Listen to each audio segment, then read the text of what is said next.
नमस्कार, नमो नारायण। गीता दैन दैनी के अंदर आज हम प्रवेश कर रहे हैं 96 डे यानी 96 दिन है। अध्याय 4 और श्लोक है 21 और 22। कर्म संन्यास योग नाम है और कर्म के विधि विधान को हम समझ रहे हैं और श्लोक का हम अब पाठ करते हैं। आइए। निराशीरयच्चितात्मा त्यक्त सर्व परिग्रह शारीरं केवलं कर्म कुर्वन्नाप्नोति किल्बिषम् यदृच्छालाभः सन्तुष्टो द्वन्द्वातीतो विमत्सरः समसिद्धावसिद्धौ च कृत्वापि न निबध्यते।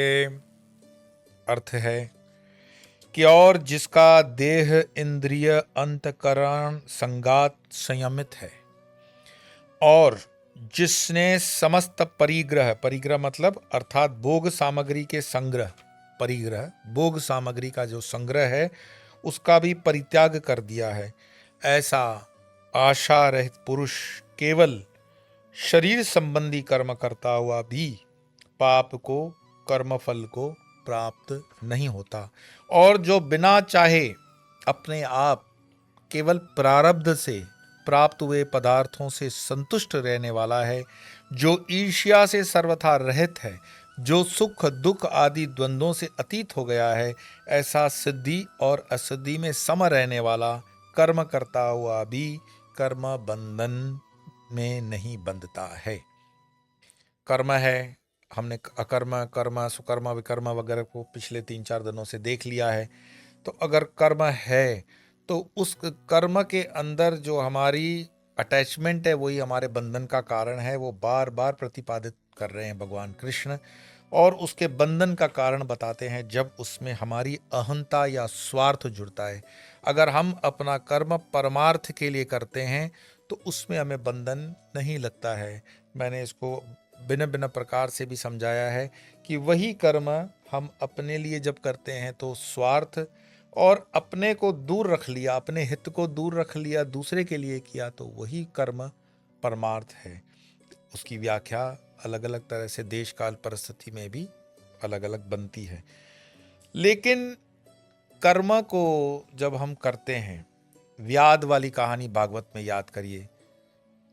कोई उसमें ब्रह्मज्ञानी है व्याद जी, उनकी शिष्या वाली कहानी है कि ऋषि व्याद जो हैं वो गोश्त का काम काटने का करते हैं और उनकी एक शिष्या गृहस्थी में महिला हैं, और सामने एक साधु भिक्षा लेने आते हैं। लेकिन उस साधु के साथ एक वो पहले कहानी हो चुकी है कि कौवे को कां कर रहा था तो नज़र घूर करके देख ली, तो नज़र से कौवा नीचे गिर गया, तो उसको लगता है कि मुझे तो सिद्धियां प्राप्त हो गई।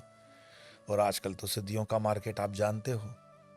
हर आदमी मुझे जो भी संपर्क करता है गूगल, फेसबुक या इंस्टाग्राम के माध्यम से, वो ये कहता है कि हमें सिद्धि चाहिए।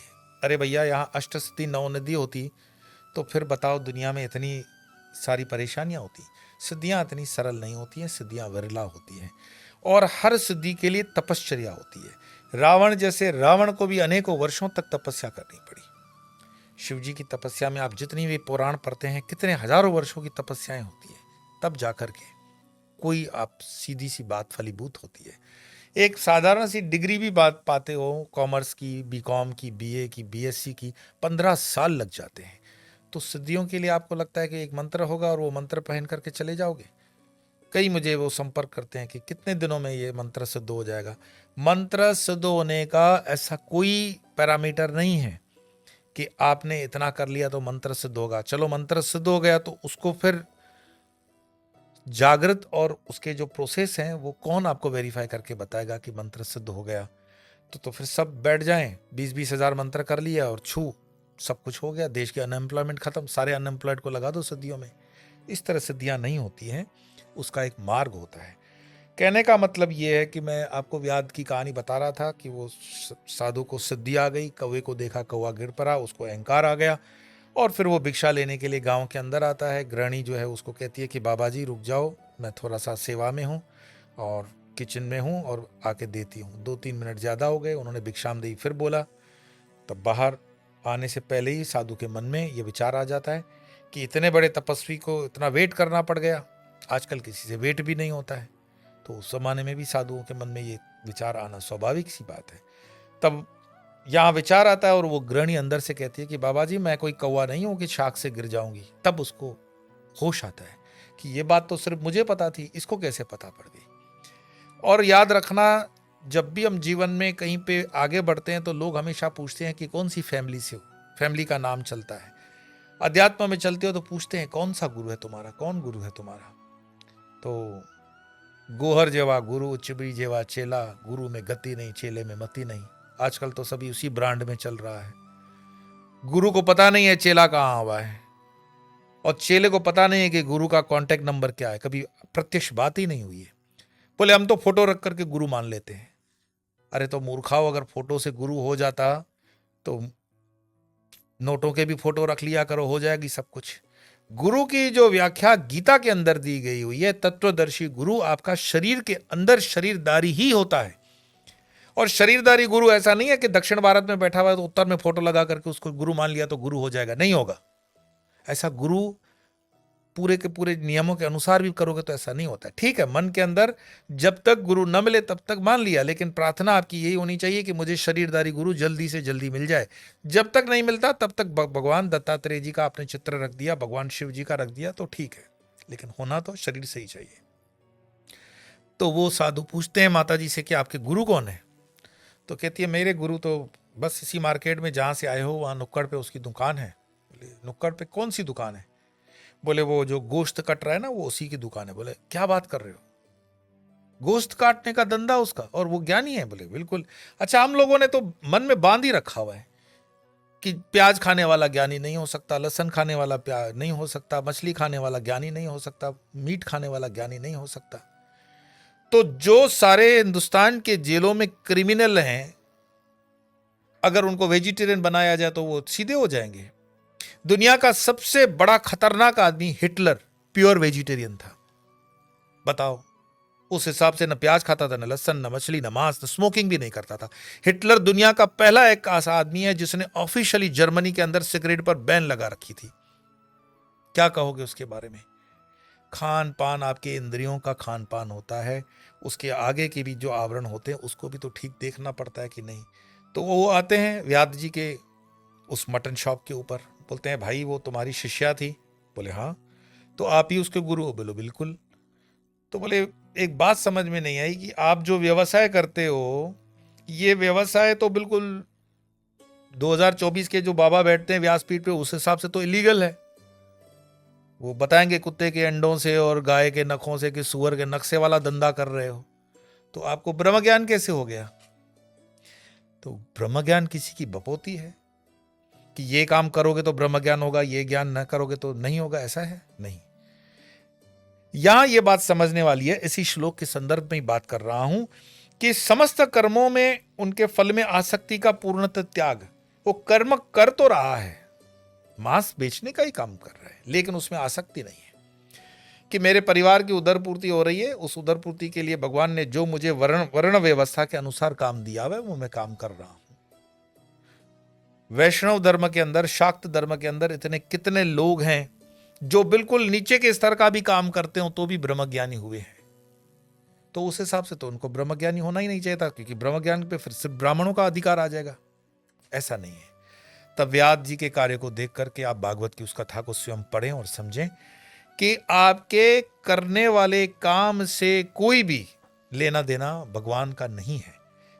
अगर उस कर्म से सिर्फ आप निस्वार्थ भाव से काम कर रहे हो, निस्वार्थ कहने का मतलब परिवार का भरण पोषण हो रहा है।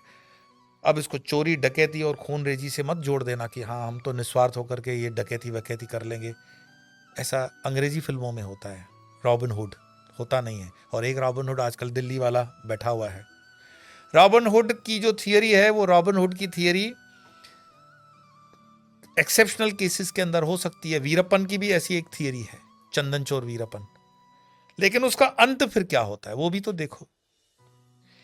अगर आपके मन में अपने कर्म के प्रति आसक्ति नहीं थी तो उसका प्रमाण भी तो आ जाना चाहिए बाहर, अल्टीमेट रिजल्ट भी तो उसका दिखता ही है।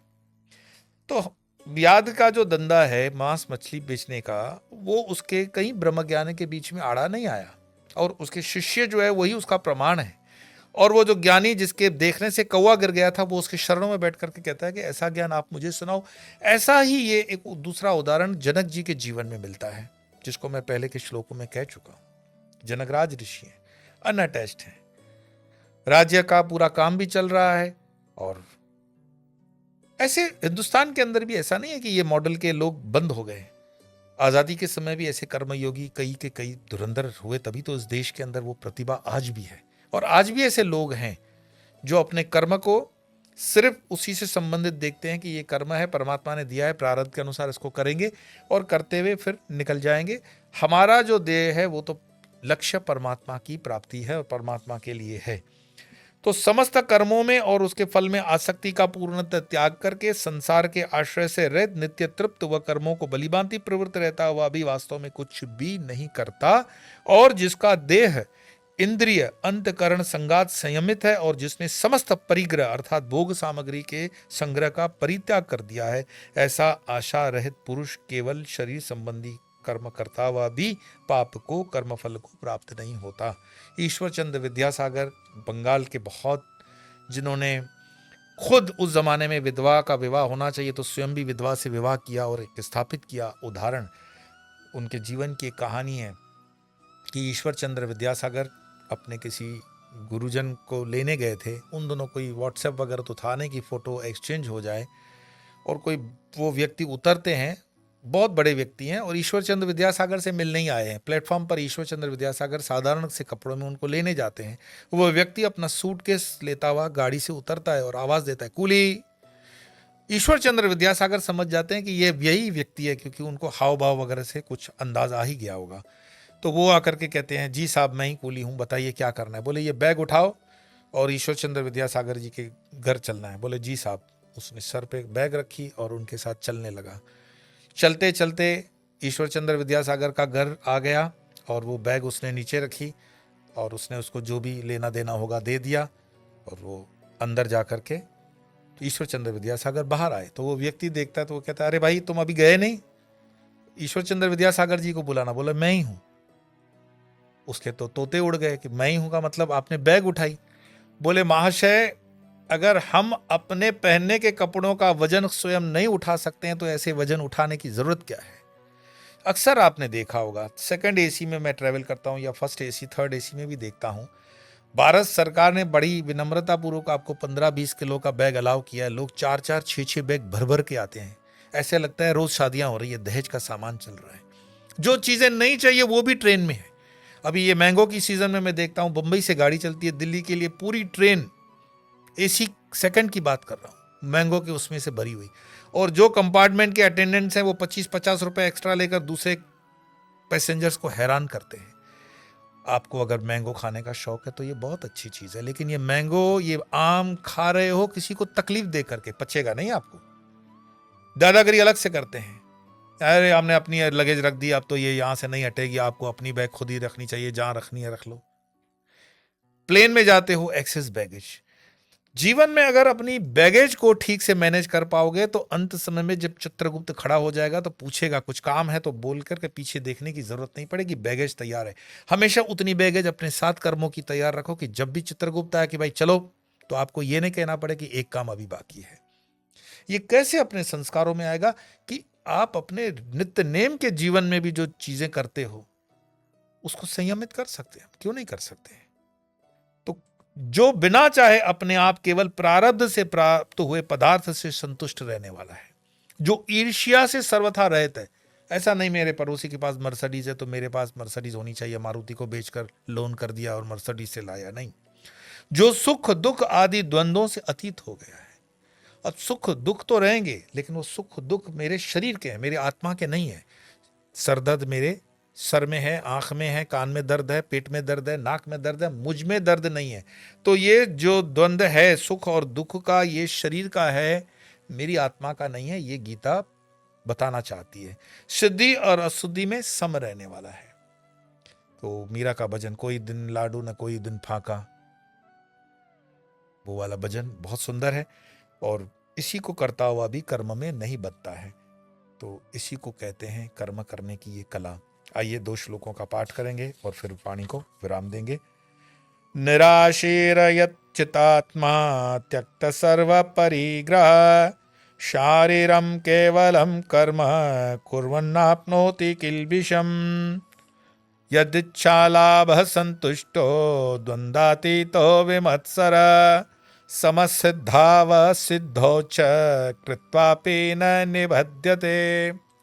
आज इतना ही, कल फिर मिलेंगे। तब तक के लिए नमो नारायण।